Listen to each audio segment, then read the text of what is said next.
Now, from one Democrat city to another, LA is a mess. Downtown LA is derelict, depressing place. It's getting some attention for just the huge crime, Josh, the homelessness, businesses boarded up. And we see this across the US in some of these big former glorious cities that are just shadows of their former self. What's the solution to this decay? They do have one thing in common. They are all ruled by Democrats and long term.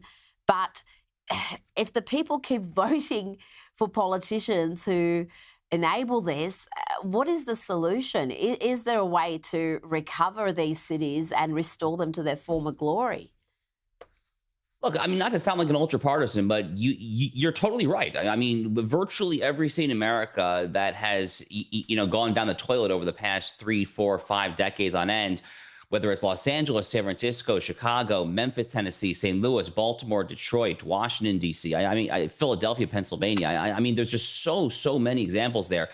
And, when is the last time there's been a Republican mayor in literally any of the cities that I just named? I actually don't know what the answer is, but I suspect it's been a very, very long time there. So, at some point, it's very difficult to help people, Rita, who don't want to help themselves. Like I have the same thought similarly as well when I look at the current situation in Europe, when I look at the horrible situation in the UK when it comes to these roving gangs of Pakistani Muslims that are doing all sorts of horrible things to little English school children there. I think, how can I help them? Then I also say, you can't help people who don't want to help themselves, whether it comes to importing, mass folks from Syria and Afghanistan who want to assimilate there, whether it comes to electing Democrats here. So it's a very difficult thing. But I do think a little bit about this quote from a great 20th century social critic and newspaper columnist by the name of H.L. Mencken. He was a famous early 20th century columnist here in the United States. And H.L. Mencken had this one famous quote, Rita, where he said that democracy is the theory that the common man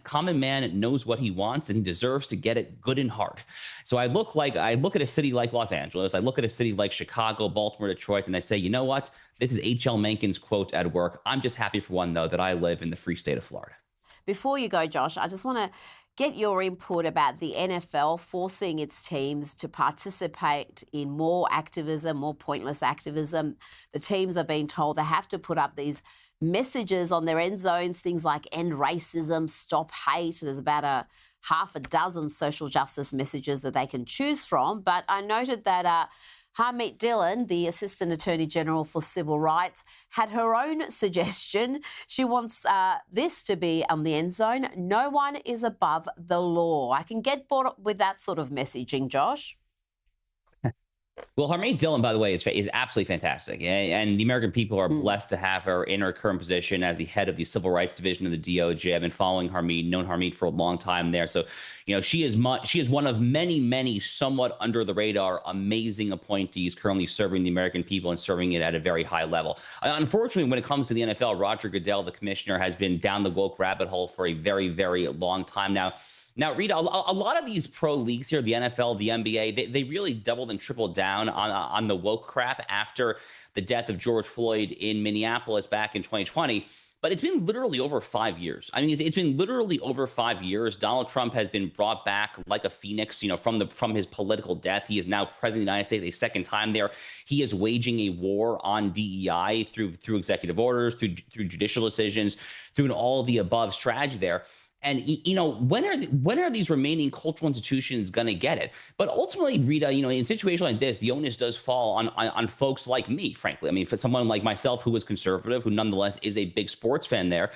I mean, I hate to say it, but I guess the onus really does kind of fall on us to really just turn the channel and, and not watch this and try to send a message, because that message actually does work. I mean, think about Anheuser-Busch Bud Light after the Dylan Mulvaney fiasco 2.5 years ago. Think about Target 2 years ago after they had the so-called quote unquote tuck-friendly clothing for children, the transgender stuff. Their stock went down the toilet there. So the American consumers are actually very capable of speaking out when companies disrespect their consumer base there. And unfortunately, again, as a sports fan, it's kind of painful to say, but I think that the NFL is probably the next in line for such treatment. Josh Hammer, thank you so much for your time today.